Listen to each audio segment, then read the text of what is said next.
Hi, I'm Dawn. I'm Ashley. And this is Mel. Welcome to the Work It, You Are Worth It podcast. We are here to discuss awareness, growth, and healthy relationships. Are you ready? Good morning, Mel. Good morning, Ashley. How are you guys today? Good morning. I'm doing really good. How are you guys? I'm amazing. It's been a wonderful weekend. How are you, Don? I am doing great. It's been a interesting long weekend. I actually took a long weekend. I was off Thursday and Friday, which was nice, and uh, did a spa day and all of that. But yeah, it's been good. Listeners, hope you are doing well. Glad you joined us and checked us out. Um, so we're gonna actually just jump into this today. So in we've been talking about building a relationship with ourselves and what that looks like. And there are some key characteristics that we need to have and or need to be aware of in ourselves to be able to develop the true understanding of who I am, what I have done, and the key is why I have done that. Um, and so we call those characteristics in many programs. Well, we call them characteristics.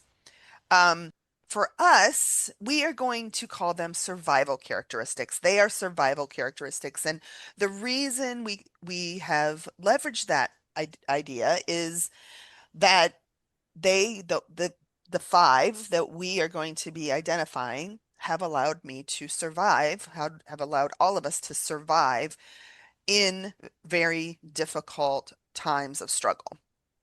These are the traits that we fall back on in the times, as Dawn was just saying, in the times of struggle. They're the traits that we fall back on because it was what we were taught in our childhood. It was what we were taught to get through circumstances that were difficult. And so now, as adults, as people in awareness, we are trying to come to where we see these different traits and these different characteristics in our actions. Yeah, thank you, Ash, for clarifying that a little bit more. So the five we're going to focus on, and what we're going to do is over the next 5 weeks, we're going to take one and have a in-depth conversation about it and what it looks like. And the five characteristics or survival characteristics that we have identified are denial, low self-esteem, compliance, control, and avoidance. And I want to point out there is a reason for this order. And I think it's it's important to understand. No one ever really explained this to me. Just one day I was looking and Ashley, I think you're the kind of the same way. It was like all of a sudden one of these days it just was like, oh, Like, yeah, oh, that makes sense. I got to have this before I can get to can I, this. I got to see this before I can see this. It, yeah, it, it just makes sense for the order that they are in. yeah. So we're going to start out today talking about whoops, I didn't mean to clap. Start out with denial, and then we'll move forward over the next few weeks and get into these. So let's kick off denial. Um, so So, what does it mean? What does it mean to be in denial, Hash? so for me, denial means refusing to accept the truth of the situation, refusing to accept what actually is, whether that is seeing it and not liking it, so I refuse to accept it, or simply refusing to see it. And I think it's important to note that denial is typically subconscious, right? I'm not normally intentionally denying something because usually when I see it, it's hard to deny it. Um, so for me, usually denial comes in where I know something to be true in my heart, but I don't like it and I don't want it. So subconsciously, I refuse to accept it and I refuse to believe it. I'm glad you clarified because I think when you first said it, your choice of words was you like purposely or something like that. And it is, it's it's more of a subconscious thing. I can't say, "Oh, I'm in I can now." But before, like I didn't know I was in denial. I didn't even know I knew denial was a thing, but I didn't know it was a thing in what how I was living in an unhealthy life. Uh, Yeah. I mean, I think that sometimes we can be purposely in denial. Like I knew for a really long time that my mom and I could not have a typical mother-daughter relationship. I knew it in my heart, I knew it in my mind, I was well aware of it. And I was completely in denial of what it actually was, right? Like I knew it, but I refused to accept it. So I do think sometimes the denial can be intentional, but I think that most of the time, once I see it, I have to accept it. I have to see it. I can't be in denial of it, if that makes sense. yeah. Mel, what does it mean for you to be in denial? Um, well, for myself, I think I was in denial a lot because really I didn't know how to feel about a situation. Like I didn't know what I was feeling about it. Um, and and I think that for myself, the way that my brain works, I'm always looking for a reason to why things are happening. Like it's really important to me to find the reason for like for something. And I would just search out for things, even if it wasn't true sometimes, just because I didn't know how to. Like, it was just ignorance. If I know we don't like that word, but honestly, I it's, do like that I word. know. But I think I know what you're It's saying, ignorant. Mel. It's ignorance. Like I didn't like if you don't know, but you're trying to make it work and you don't want to admit that you don't know. Um I don't know if I'm being very clear. I, I I think I know what you're saying, Mel. yeah. It sounds like so how what I hear you saying is like if I see this and I know the reason for it, I see, so let's say I don't know, let's say my boss is mad at me at work. And I Mm-hmm. know that the reason my boss is mad at me is because I didn't do what I said I would. It doesn't matter why I didn't do it. I know that my boss is mad at me because I didn't do it. So, in my Mm-hmm. mind, rather than acknowledging that I messed up and I didn't do it, I'm going to search out all of the 5,000 reasons Reasons. why I Yes. didn't do it. Why And I I'm did it. going to Yes. make them fact instead Yes. of just acknowledging that I didn't do it because I was busy or whatever. Yeah.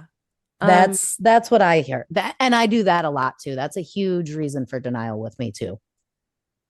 yeah. Or like it's making up excuses because you didn't know, you Right. know? Hmm.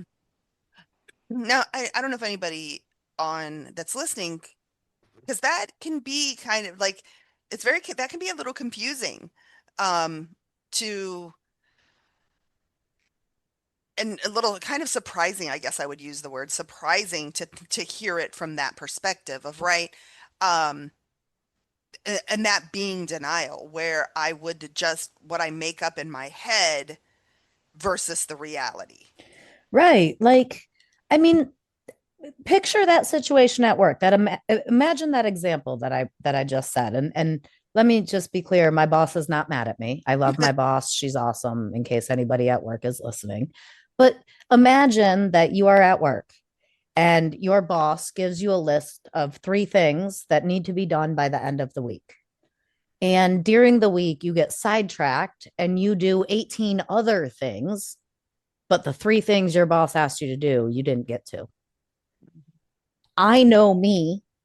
And in my moment of denial of my own accountability, rather than saying to my boss, I'm really sorry I didn't do these 3 things. I got distracted by those, and I will jump on these 3 right now and I will get them done for you. I, in the past, would have said something like, I know, but there's so many things to do, and I don't have enough staff, and there's not enough Yep, time in the day, and you didn't give me the tools that I need. And this person came over and needed me to do these things, and that person said this was more important, and it's their fault that I didn't get to it. right. But wow, is that denial? Holy moly, Mm-hmm. wait, yes, that is denial. I am denying my own accountability and I'm denying my own actions in order to try to avoid somebody else's frustration or anger or Right. disapproval. I don't know if you guys have ever done this yourselves too. You could be in an absolute shit show and you'll deny it's happening Oh, because you don't yes. want to deal with it. I've done that.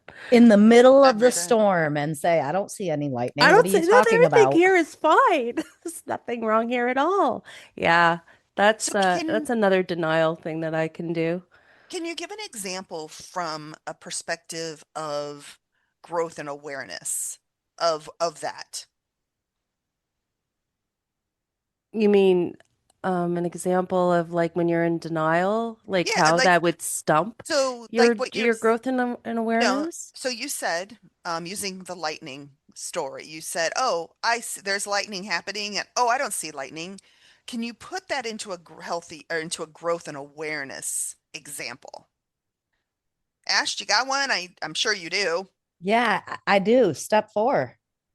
And I say step four because our base comes from 12-step recovery. When I say step four, what I mean is intentionally examining my own behavior throughout the day and how denial can come into play there, right?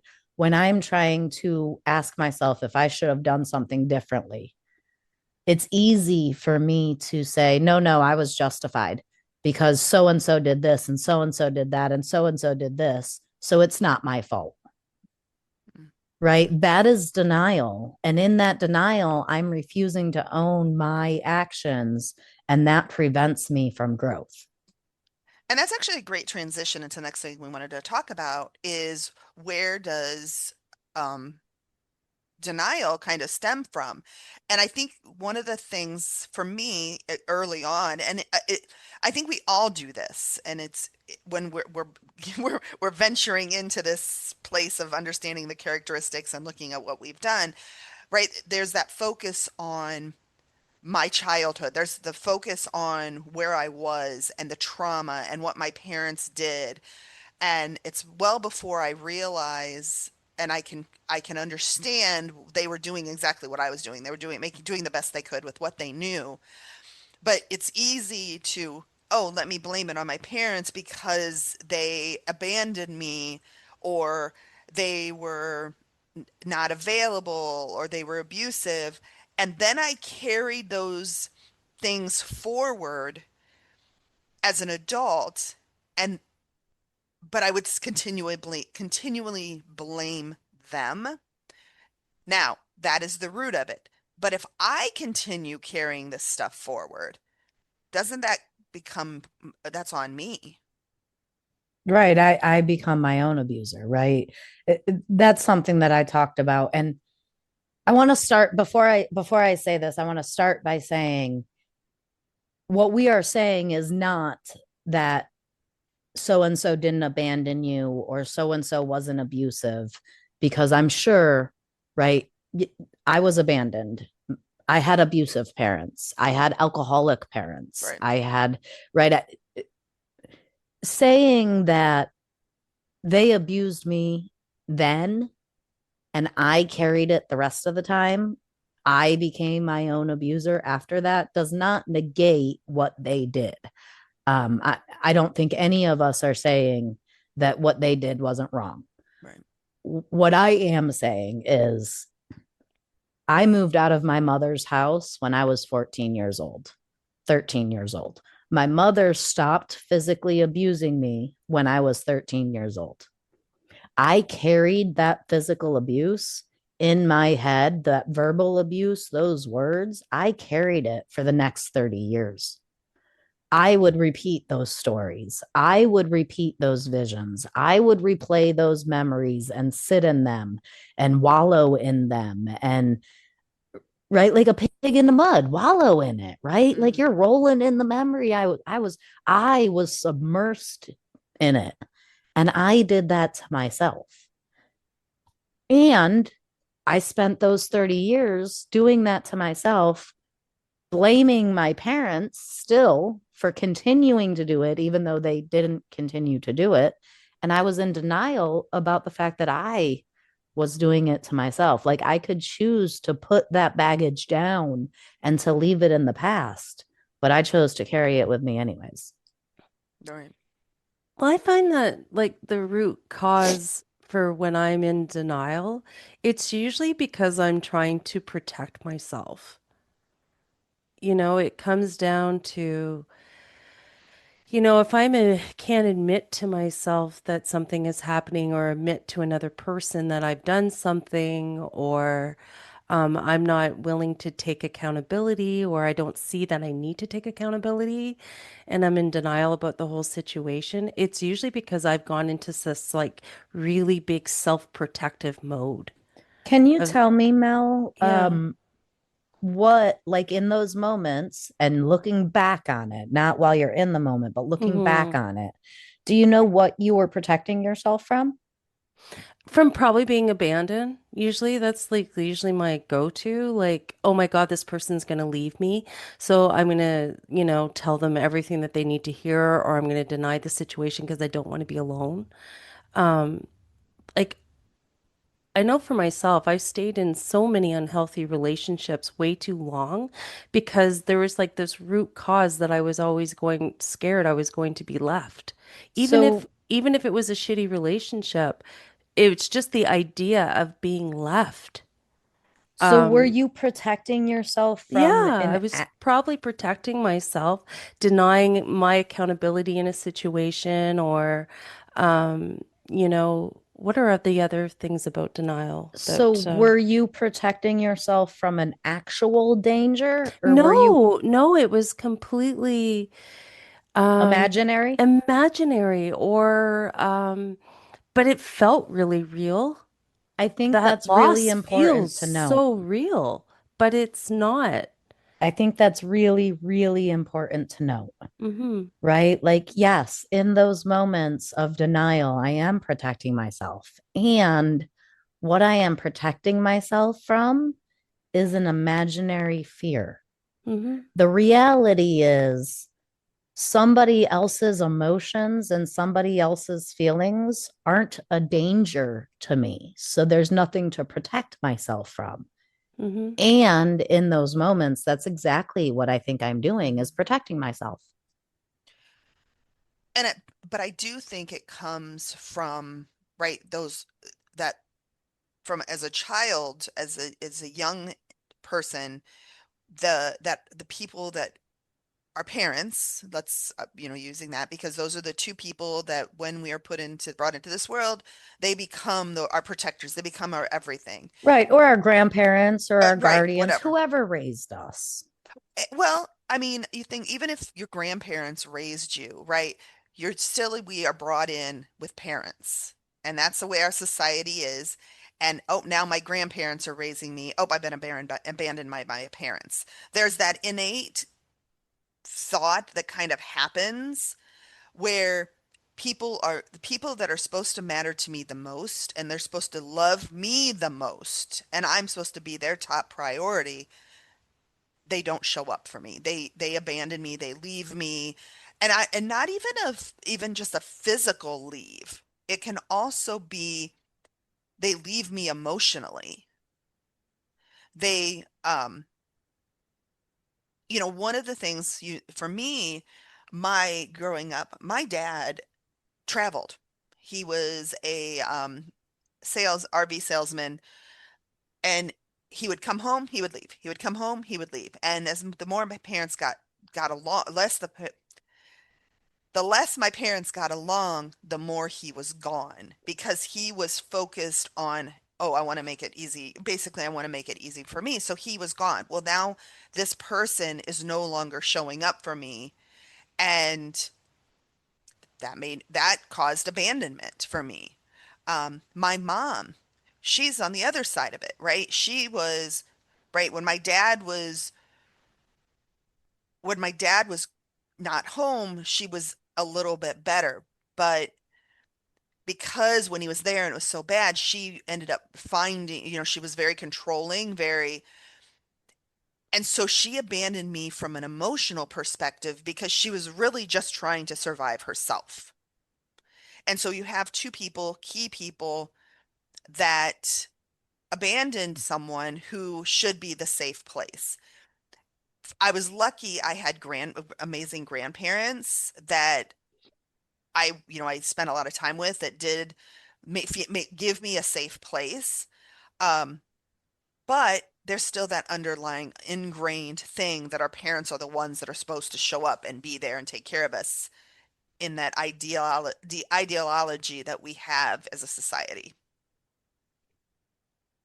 And I do think too, like when we're in denial too, like we do try, like I know myself, I will look for, like I said earlier, like looking for reasons the why I'm like this. Like, I mean, at one point, I used to be on so many medications to deal with my anxiety. I would just go to the doctor and say, oh, I'm not sleeping, and they would just hand me pills and stuff like that instead of dealing with the real issues. I would be in denial about my real issues and the shitty relationships I was in, that I would just try to mask it all the time. I was masking it with food. I was masking it Hmm.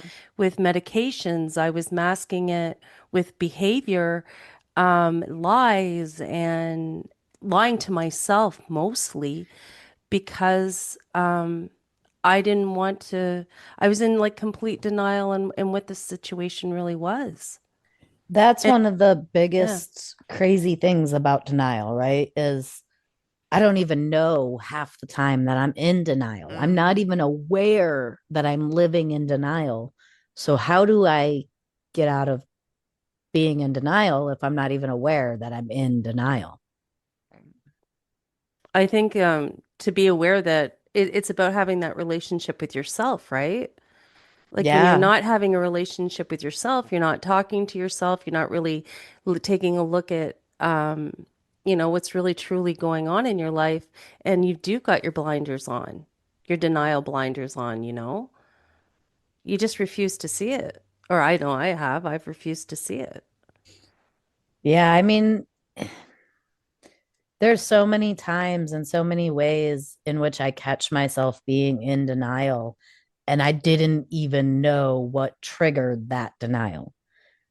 But I Hmm. think the majority of the time it's fear, right? Yeah. Fear of the reality, fear of what Yeah. has to happen if I'm aware of this or that.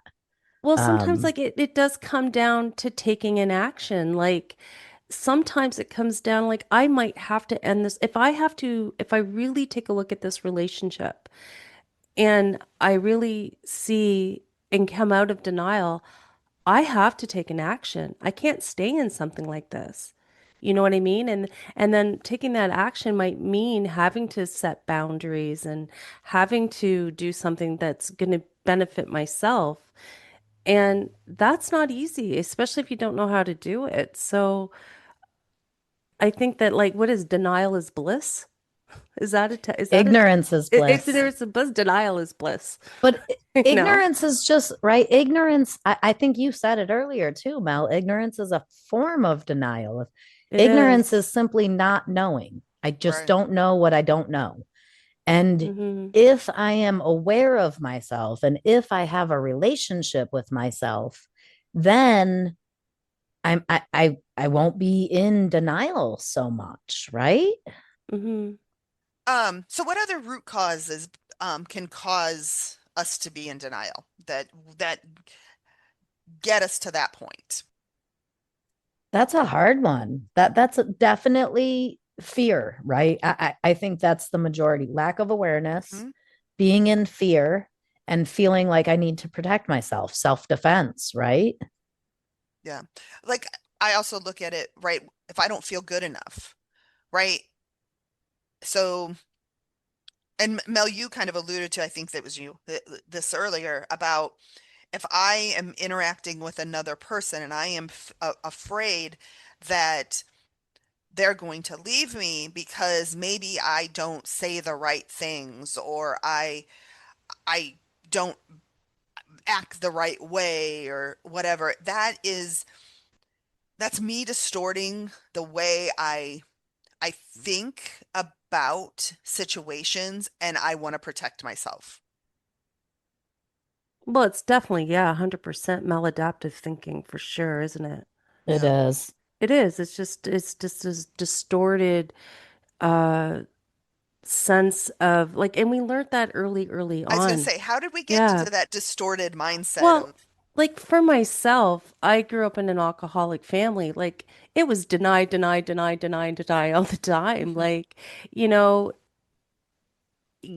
if my parent came home drunk and was an absolute asshole, we never talked about it the next day. We just pretended like it didn't happen. We actually, Yeah. we would actually lie about it. Yeah. So Yeah. I too grew up in a very addicted alcoholic family, and even very physically abusive. My mother was very physically, verbally, and emotionally abusive. My stepfather was an alcoholic. He was not present. He worked three jobs for the most part. And then he was also abusive in that, right, if he got angry, he would not speak to you. And he would abuse my mom. He would come home and find out what my mom did to me, and then he would do that to her. So she would physically abuse me, and then he would physically abuse her. And then my biological father, as a very young child, wasn't around at all. And then when he was around, he was an extreme alcoholic as well. So in my family, it was just a flat out lie. Everything was good, everything was okay. You put that mask on, you smiled, and you did not talk about it. And I learned that. And it wasn't even just my family, it was the society. I learned that very, very young. I was the kid who in elementary school went to my principal four times and went to my counselor and went to every teacher I could think of to tell them that my mother was abusive. We had CPS come into my home four or five different times before I was ever out of elementary school, and nothing ever happened. No one Hmm. ever did anything. So, what was the point, right? So, I would go to school and I would tell on my mom, and then Child Protective Services would show up and tell on me, and then I would get in trouble for telling the truth. So, I Yeah. So learned you learn. very early, yeah, Yeah, deny, exactly. deny. Mhm. Deny, deny, deny. If the truth hurts, deny Yeah. the truth Deny. and live in something else. And that Hmm. was my whole entire, like, literally, I started that as my very first memories. One of my very, very first memories, I started that. I remember going to my stepdad's house while my mom and dad were still married and not being able to say anything to my dad. So, and I'm talking at 2 years old, right? I remember my mom telling me to be quiet and not say anything. And I remember being scared to go into my stepdad's house and being told that I needed to shut up and do it. And right, I have these memories from some of my very first memories, all the way up through. I mean, even most recent with Nick, with my most recent ex, we would have fights and conversations at home. And then I would lie to people the next day and act like that stuff Mhm. never even happened. Act like he was God's gift to human beings when really I didn't even want to look at him. Right. So, I mean, I lived in pretty blatant denial for, I mean, we're talking 30, 35 years. That's a huge like awareness. I had to be willing to swallow that pill in order to come out of the denial. And I'm not talking about anyone else's behavior except my own, Mm. because for the last 25 years, I've been an adult living on my own, doing my own thing. So I chose to stay in that denial that I was taught as a child. Right. That's a big pill to swallow in order to get out of it. Yeah. Hmm. I love the example you gave about and the way you said it about your childhood and right and then just waking up the next day and having to deny that basic under just that survival technique that I had to to use and leverage was, oh, my mom, yeah, oh, my mom, was getting the crap beat out of her and her head hit against the wall, but everything was great, right? We were right, and I was taught early on that, especially after my parents divorced, they hated each other. I mean, they hated each other for a good 12 years after that. And I would get, I would be threatened that if I talked about things in one household, in the other household, it was ridiculous. And so I learned you just don't say anything. You just do not, you just, and then the problem, I think, with that for me was then where's the reality in my life? If I have to deny everything that's going on in my home, both homes, was it real? Did I make it up? Did I exaggerate it?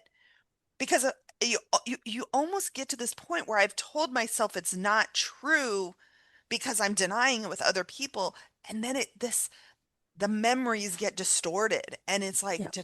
did that really happen? When you I think, live in a lie for so long, it becomes reality. yeah.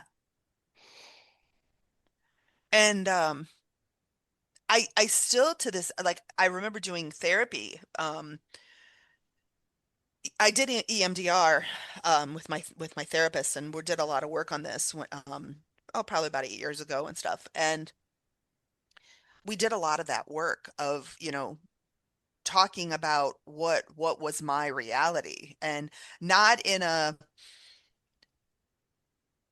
not in a made up way, where it was the kind of having these conversations and talking about the things I experienced and the things that were going on, and right, that I could trust myself. I had to rewire that I had to rewire my brain to be able to know that, Dawn, you experience this and you can trust it. You are a smart, strong, knowledgeable person that remembers something and it's real. Hey, Dawn, was that an intentional conversation you used to have to have? Oh, shit. Yes. Oh my God. Me too. It's Some some days I still have to have that conversation with myself. yeah. As you were saying that, I was sitting here like, I remember building trust within myself again. Yeah. I remember having to say, Ash, the sky is blue. Look up. Mhm. Do you see blue? It's blue. Trust that it is blue. Like, and something as simple, the grass is green. Ash, you see the green grass? The grass is green. Like I truly had to start from scratch in building trust within myself to be able to trust that what I saw was actually real. Yeah. Yeah. Yeah. And I know you're using the grass in the sky kind of No, it was as an actually, example, but but it was actually that detailed. Like I yes. had to go that basic because I Yes. didn't believe myself. That's why what I think, like I said, you were kind of, people might have thought you were using, oh, da, da, da, it's the blue sky. But no, it has to start at that level where I can say, all right, that tree out there is green, that palm tree is green, and it has got brown on it. That is a true statement. I had to really intentionally look at things and identify what it was, so then I could build that understanding and the trust and myself to get to some of those bigger things. It was down to the point to where I would, so one of the things that I do is on Saturdays, my youngest daughter and I go to diners for breakfast. And on Sundays, we take the dog and we go to McDonald's and get breakfast. It's kind of a tradition in our home.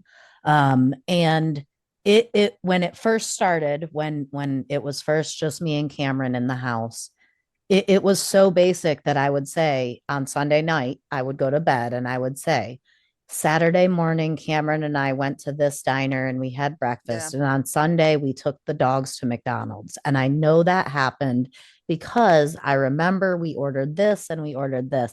And I would actually go through what I did over the weekend.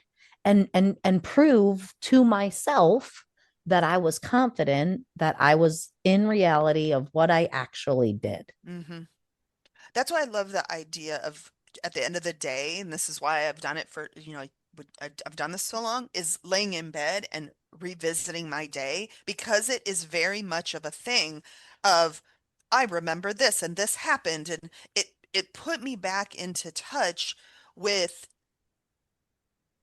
and present in my memories. I think that's the key right there. It put me in the put me present in my memories. It really helped me. That was really the beginning of how I started moving from denial into acceptance. It Yeah. was just accepting these little tiny things that I see as reality are reality. I'm not, that was the very beginning of going from denial into acceptance for me. Yeah. Um, Mel, is there any other ways that denial has showed up in your life? Like shown up in ex in your Uh, current life, in your current time?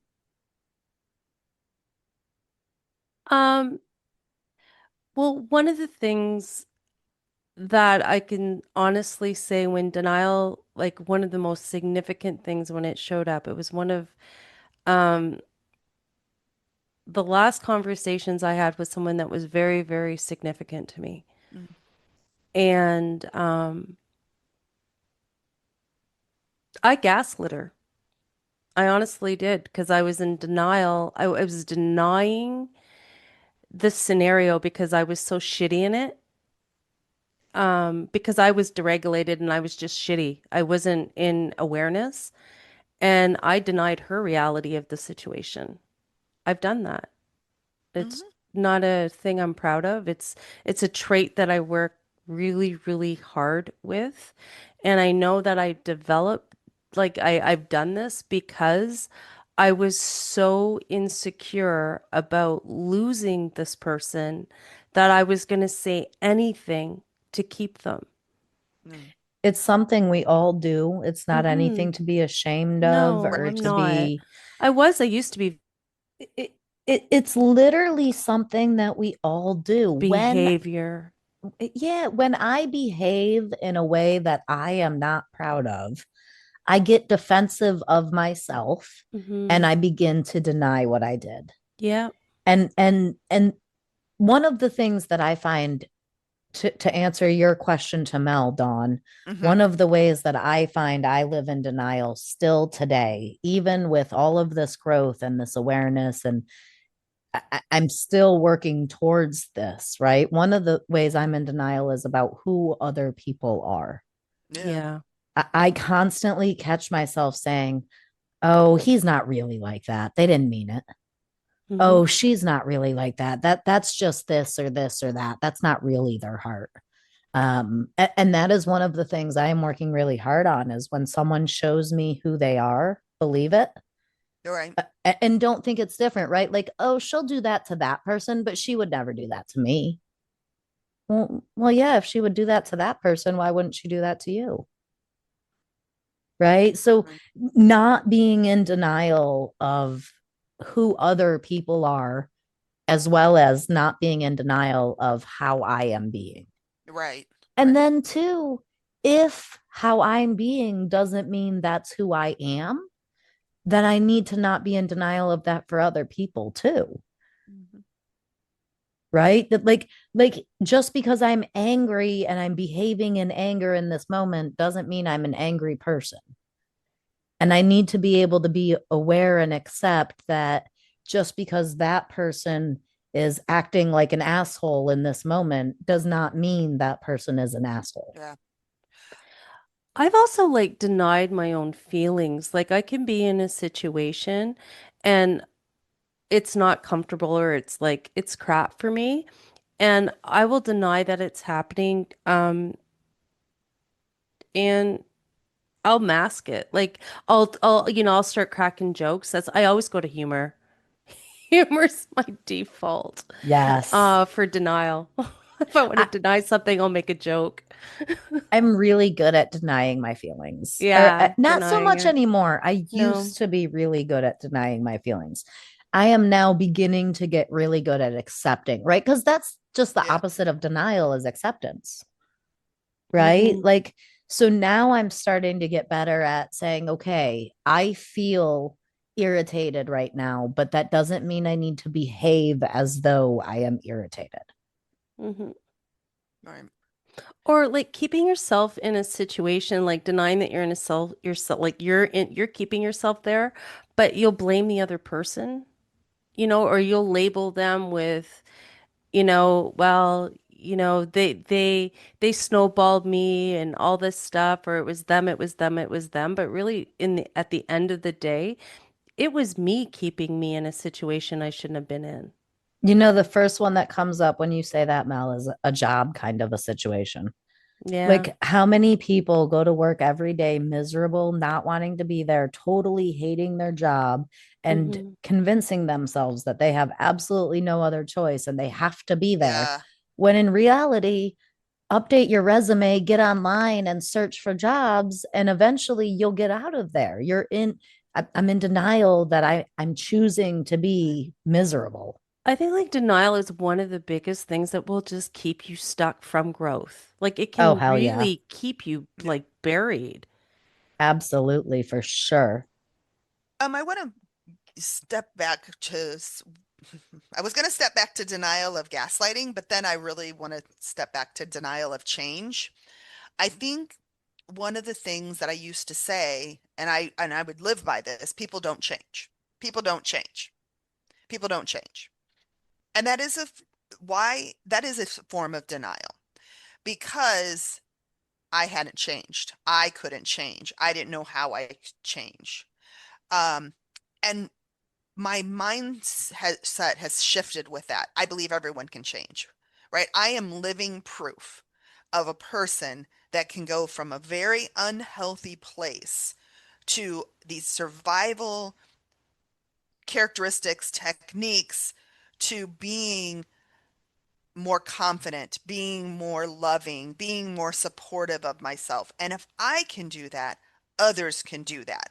And I think that is one of those things where I've learned to consider other people. I've learned to have empathy. I've learned to have sympathy. I've learned to have that understanding of what others may go through because if they're going through something, I'm going through something. Or if I'm going through something, then I'm sure they're going through something. And it was just being more considerate and aware of that. My favorite quote around change, and it's kind of crazy you said it the way you did. My favorite quote around change, and I really try to keep this very aware in my mind all the time, is people don't change until the pain of staying the Yeah. same is greater than the fear of changing. Mm-hmm. Yes. Yes. So if I continue to give people a softer place to land, if I continue to protect them, I continue to stop them from feeling the full brunt of the consequences of their actions, then really I am assisting in preventing them from changing. Mm-hmm. And I can't even verbalize anymore how freeing it is, like to not be in, like not to deny any, like as much as I used to actually just be in the truth of a situation. It is, it is actually, it's like it takes the handcuffs and you can just be honest with yourself. And then I feel like when I have that honesty, then I have choices. Like I'm not stuck. I know I can move forward, I can move out of it. Um it and it's just about, and then if I can bring in the compassion with it too, because a lot of my self-denial for myself is I didn't have a lot of self-compassion for myself. Um and I would deny how I was feeling and take on someone else's feelings as my truth. That was one of my biggest hurdles. And I find like it's taken me a while to actually have compassion for myself, but now that I have it, living in my truth is so much easier. Man, acceptance brings Mm, peace. Like, without acceptance, I can't get to peace. Acceptance alone right. doesn't create peace, but it's like one of the first steps to getting to peace. When I imagine peace, I imagine quiet, I imagine space, I imagine all of this is internally, not externally, right? Like, when I imagine internal peace, I have no worries. I'm not making up a bunch of stories, wondering about this person or that person, or trying to figure out how to fix this or that, or right. Peace is just this place of quiet space. And I cannot get to a place of peace if I don't first find acceptance. And I use the word find very, very specifically, right? Because at least for me, when things aren't good, when the situation isn't positive, denial is the first place I go. Right. Yeah. So if I don't find acceptance, I will never get to a place of peace for me. So what can we do? What things can we do that can challenge our thoughts of denial? Like specific things. I used one earlier where every night I evaluate my day and I look at it and I'm honest, right? I don't look at it, oh, this person did this to me, right? It's very intentional of how could I have handled myself differently in this situation? What happened? Right? It's kind of a twofold. It's cementing memories in my head that it's the truth and it's reality. And it's looking at my behaviors, my actions on how I could have done that differently. Um, Ash, you have said it in a couple of podcasts about how you get in the car Yeah. and you intentionally think about the person you want to be that day, not specific situations, but who you want to be overall that day. So you're not living in the denial at the end of the day, because now you can look back at the end of the day and say, was I considerate? Was I these things, whatever they may be? Right. And go ahead, please. And one of It's your the floor. one of the things that I do, and it's very similar to what you were just saying you do at the end of the day. um I do this situationally, and it's not always at the end of the day. For me, it's a different. So at the end of the day, I have that same kind of conversation with myself, like Dawn was just mentioning. In the morning, I have a conversation with myself of who I want to be, and then at the end of the day, I have the conversation with myself of, was I this person? And here are the Hmm. times I was. Good job, way to go. Live in my truth, see it, see reality. And here are the times I wasn't. And okay, awareness, not being in denial. Another thing I do, which is more situationally, is I interrogate myself. And I use that word very specifically. We've said this on a couple of different podcasts, but I say the word interrogate because when I think interrogate, I think of going to a police station and the police playing good cop, bad cop, asking you a bazillion questions, trying to get to the honest truth of what actually happened. Yeah. And so situationally, like when there's a situation where I behave, whether it be positive or negative, let's say, I don't know, me and my teenage daughter get into a fight. I will go and interrogate myself. Ashley, what happened? Well, she had an attitude and she was rolling her eyes and she slammed her door. Okay. Why did she have an attitude? Well, I don't know, because she's a freaking teenager and that's what teenagers do. Okay. Well, what did you do when she had that attitude? Well, I told her that she was being rude and disrespectful. And then she got even more rude and disrespectful. So then I yelled at her. So then she slammed her door. So I took her door off the hinges. Okay, Mm. well, was that kind? No. Well, why did you flip out like that? You didn't have to react like that. You could have said, hey, what's the matter? Why do you have an attitude? Hey, you're being really disrespectful. What's going on? You didn't have to get angry. Why did you get angry?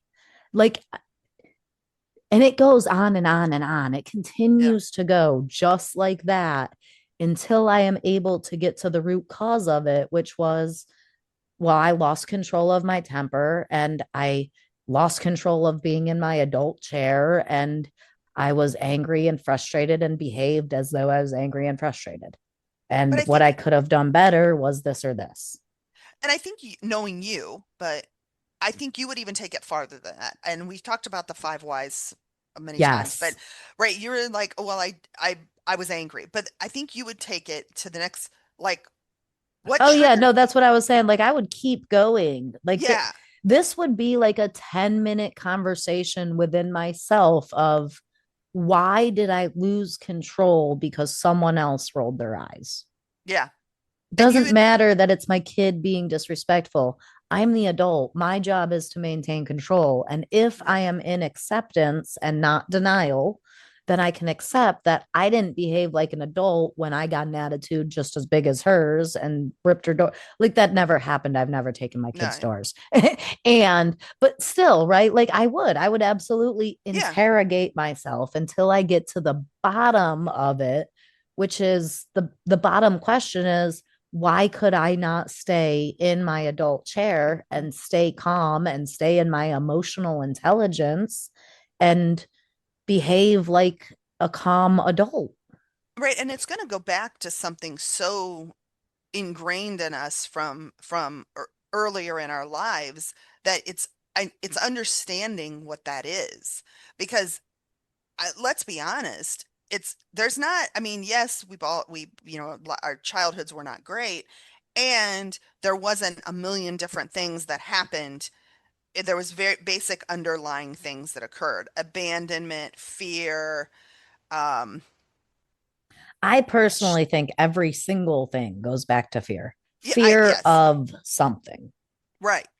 But it's taking it, it's not just saying I'm afraid. Why, what Yes. happened? Like what, take it back to that core thing. And I love to go back to, oh, this happened, right?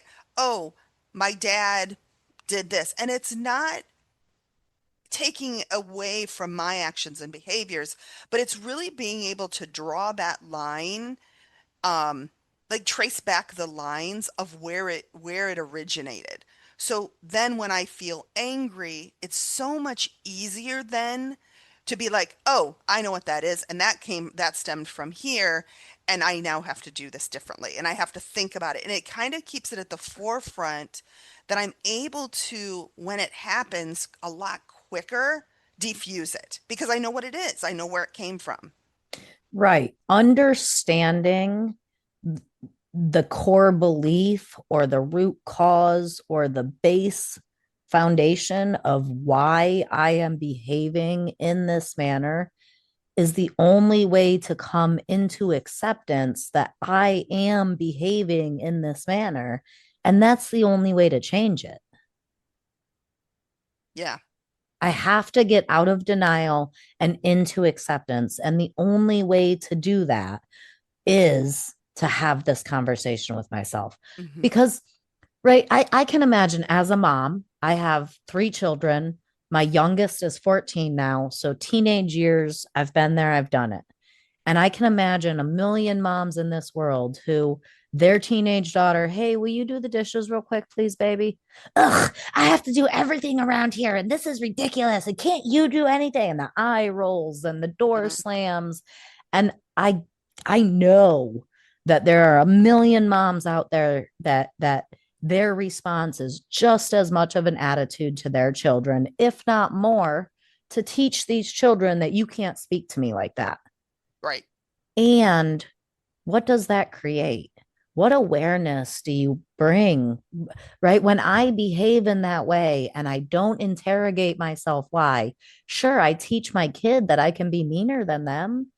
But other than that, what awareness, what acceptance, what change am I creating by showing them that I can do it better than them? Yeah. Yeah, I think that like the moment that you bring awareness into it, denial can no longer exist because there's a willingness there to not be in denial anymore. and to, Not always. but I know, but Yeah, I mean, like once you, but like the healing, when healing, the Acceptance. accept healing takes place, and there's got to be that Once acceptance willingness. comes, Yeah. But don't I, you I, think you need willingness to get there first? Like there I has to be don't a think willingness to accept it. yes, there has to be a willingness to accept it, but I don't think awareness and denial, like, I don't think once you come to awareness, you yeah, leave denial. I right. think once you come to acceptance, you leave denial, but I can still be in denial while I'm in awareness. Like, for Yeah. example, I was aware that my mother and my relationship was not going to bring anything positive the way it was. And I was still in denial that I had to make the change, even though I was aware that something had to change. Does that make sense? Hmm.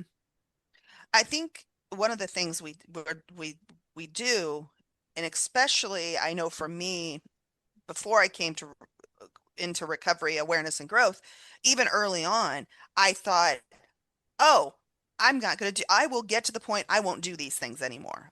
They will, perfection, right? I would Yeah, get that to that doesn't happen. place, right? I'm never going to do these things again. I'm going to work this program so hard that I'm never going to do, have denial again, or I'm never going to have this again, or I'm never going to have that again. That's not the way this works, right?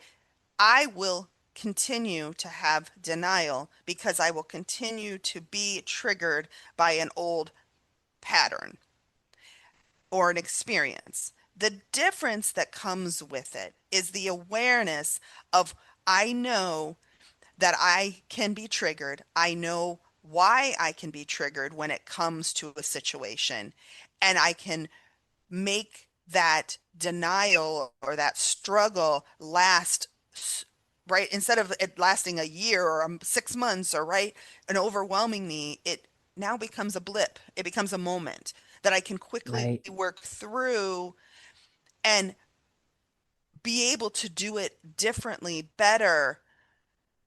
And I use that better, right? I want to be better. I want to do it better, but better can sometimes just mean it doesn't last as long. Um, And I think that's important to know. There is a saying, it's progress, not perfection. We will never achieve, I will never do this again. It just is never, it's not going to happen. It's just not. We will always have things come up that will trigger us. And it's then the lesson and the growth and the awareness is how I navigate through it. Yeah, I think we definitely cannot get out of denial without awareness.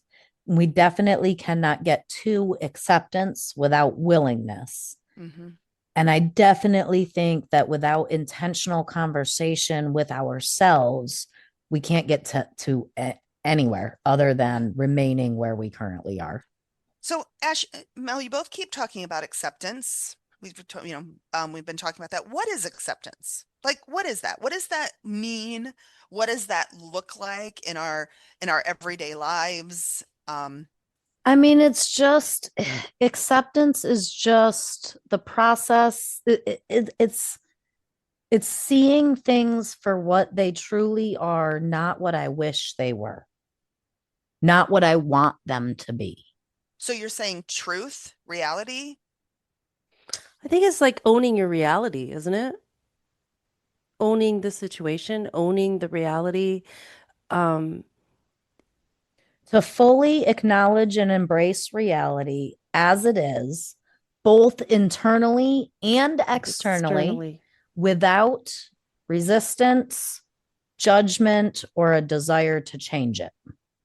Like Isn't that the maybe saying? It is what it is, right? it is That's what it accept. is, and It that's is what all it that it is. is. It's all that it is. It's acceptance. That's acceptance, right? Like just fully embracing exactly what is happening. And I think being willing to see outside perspectives, not just my own perspective. Mm. Hmm.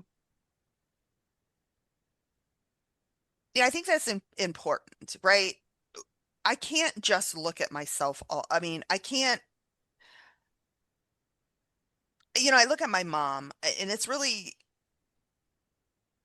I look at my mom, and my dad, right? They, I what they were doing, what they did, right? My acceptance came when I could say they were doing the best they could with what they knew at the time. Right. And that's right. I'm not judging them. Right. That's it. Right. Reality is they did some pretty shitty things. Right. They did things that I wish a parent wouldn't have done to a child. And the reality and the acceptance is, you know what? With my oldest son, I was doing the best I could with what I knew at the time, and I did some pretty shitty things as a parent to my child. And it's owning that. It's right when I can accept and not look at myself as less than because I did these things. There is the acceptance. I did them. I was doing what I knew at the time, right? But I know different now. I know more now. I have a different, I'm looking through a different window. Doesn't mean I'm perfect at it, but it just means, you know what? I am really doing the best I could.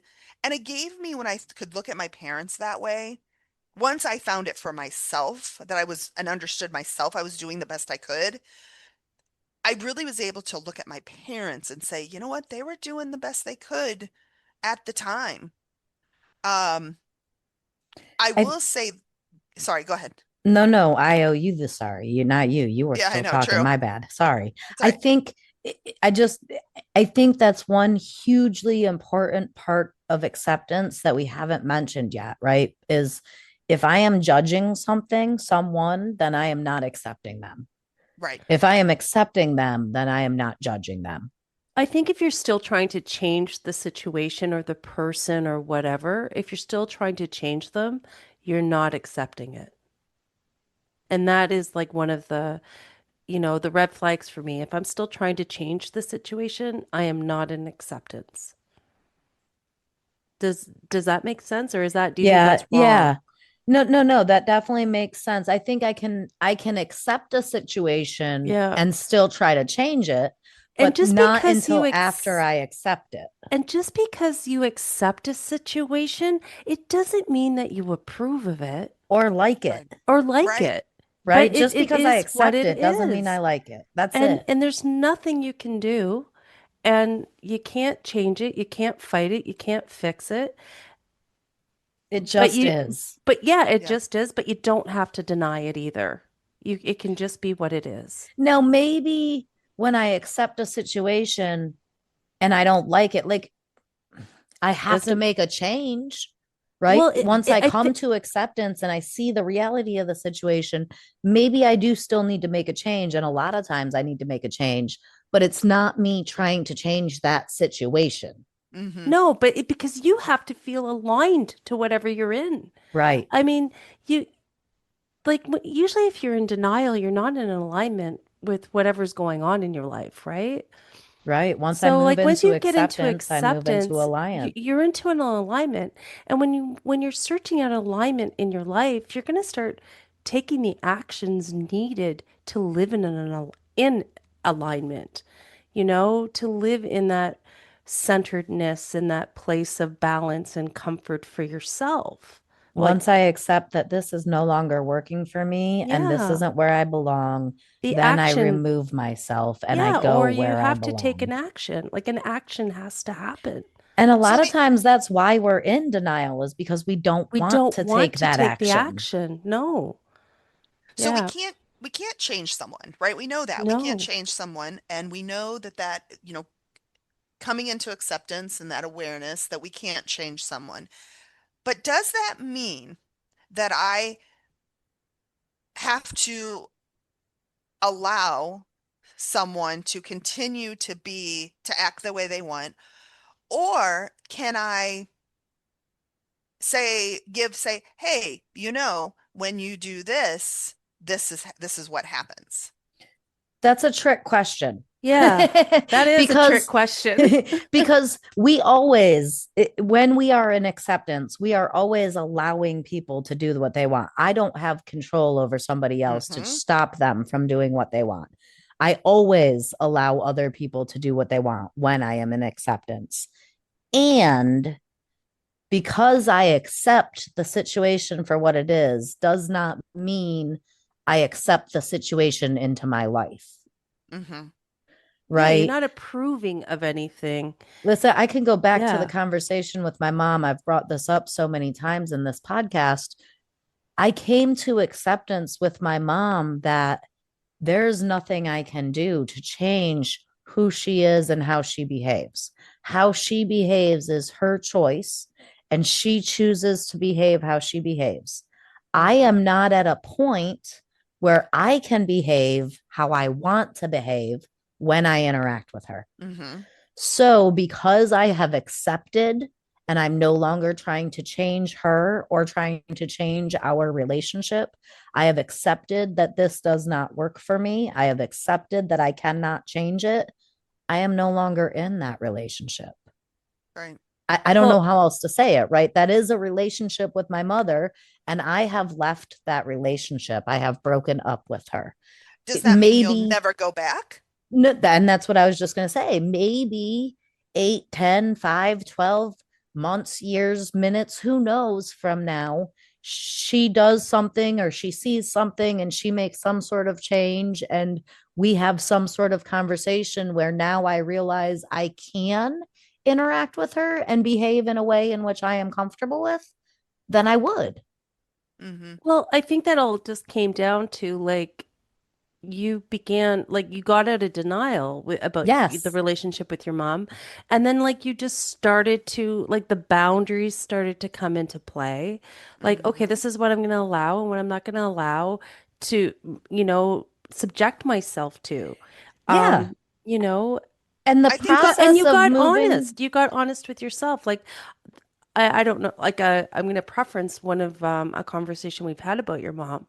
Like you've seen yourself, Ashley, and you've like, you know, I was a bitch. I totally rose to the occasion and got angry back, you know? So like you're not in denial about what it does to yourself. Like you completely are honest with yourself. And that it has is, nothing to do yeah, with my mother at all at this no, point. And it no, did for a really long time. It yeah. did. But at this point, it only has to do with I do not like who I am Mm-hmm, when I interact with her. Mm-hmm. mm-hmm, And this has been a process. This did not change overnight. I didn't leave the relationship with my mother overnight. For the first 40 years, I was trying to control her. I was trying to change her. Mm-hmm. I was in denial of the situation. Then, for the last year, I have been in acceptance of the situation, but attempting to interact differently myself in order to find a way in which I could be proud of the way I behaved when I interacted with her. I haven't found it. And in fact, have come to even greater awareness that even when we're not screaming, yelling, fighting, I still don't like the way I behave and the way I feel when I interact with her, right? Even when things are okay. Therefore, over the last process of acceptance over the last year, therefore, I have decided that this relationship is not a place where I belong because I don't like who I am when I'm in it. Mm-hmm. So I left it. Sure, maybe in 5 years, she can be different than she is, and I can be different. Maybe she's exactly the same, but I've had more practice and I've changed even more. And now when she behaves that way, I don't let it inside me. So now I can have a relationship with her and she is exactly the same, but I have changed. Mm-hmm. I don't know the answer to that, but I know that right now it's not for me because I accept it is what it is and that's all that it is. And that's okay. mm-hmm. It's Do not you? about her, it's not about punishment.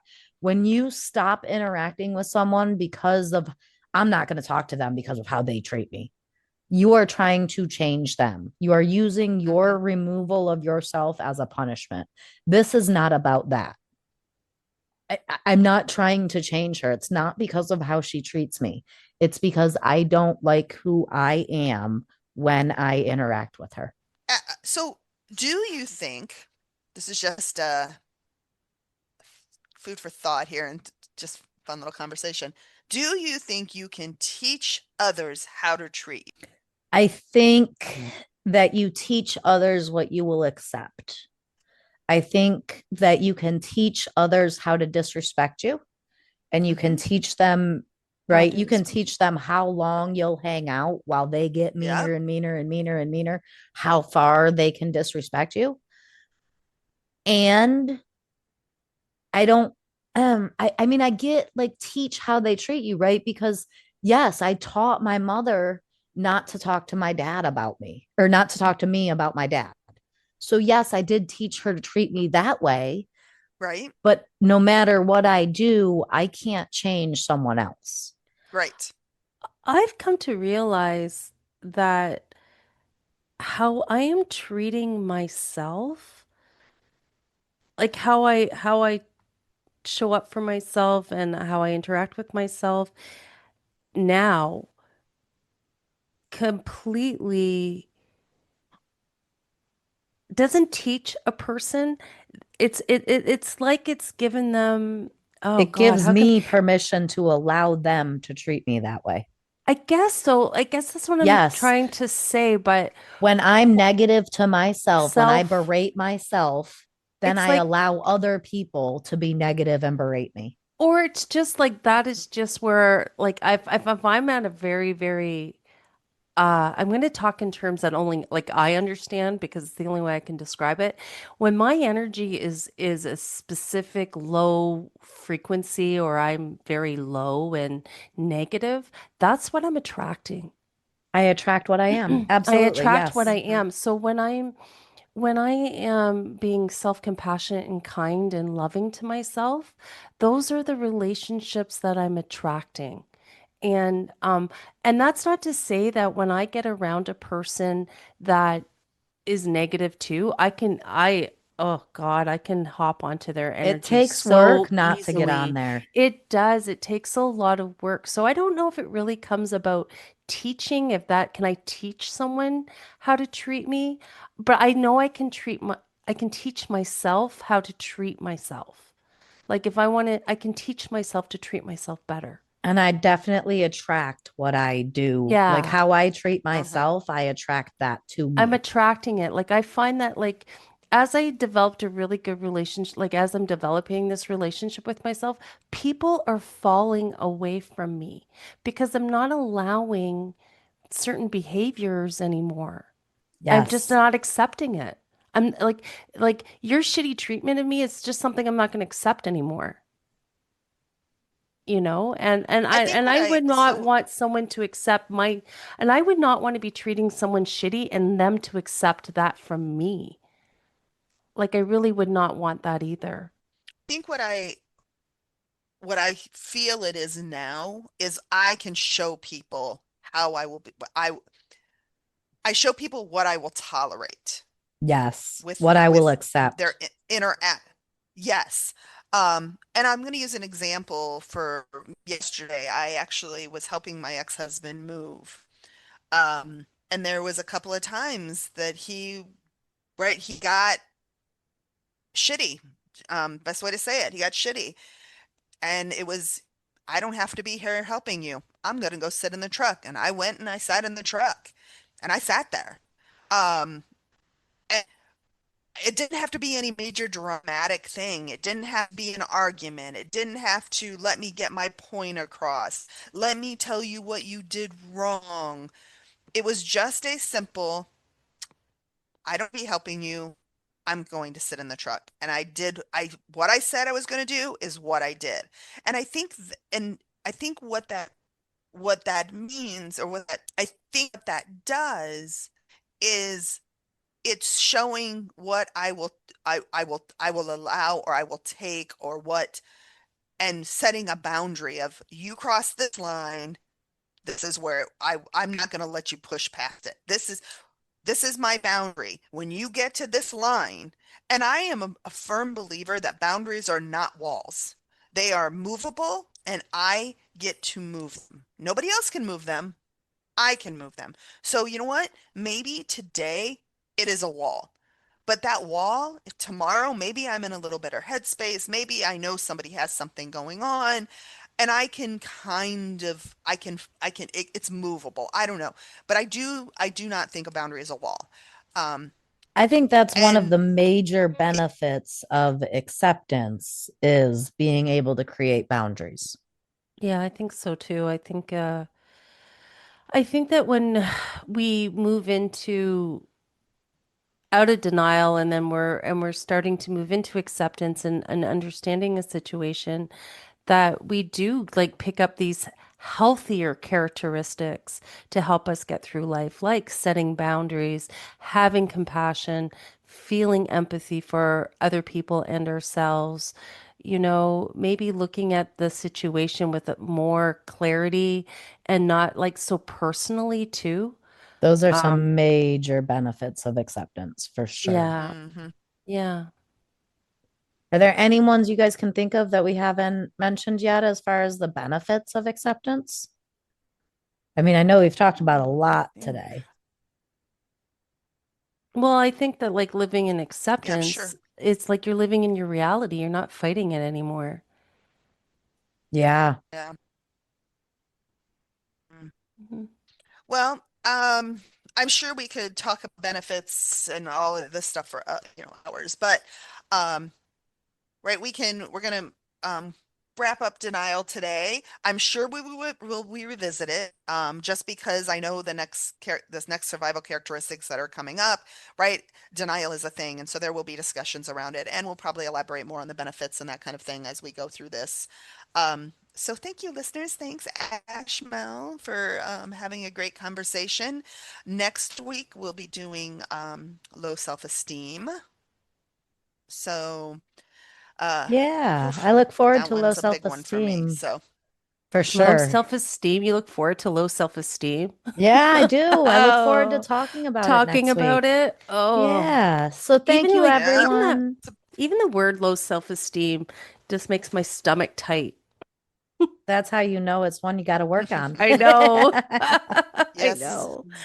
I exactly. know. I So, Exactly. know. All more right, about that everybody. next Have a week. I great, look forward to seeing y'all. yep. Yeah, me too. All right, everybody. Have a great week. Bye. Bye. Bye. We would like to thank you for joining us on this journey of self discovery. Visit the Work It website at workityouareworthit.com to submit your questions and topics for future episodes. And remember, work it because you are worth it.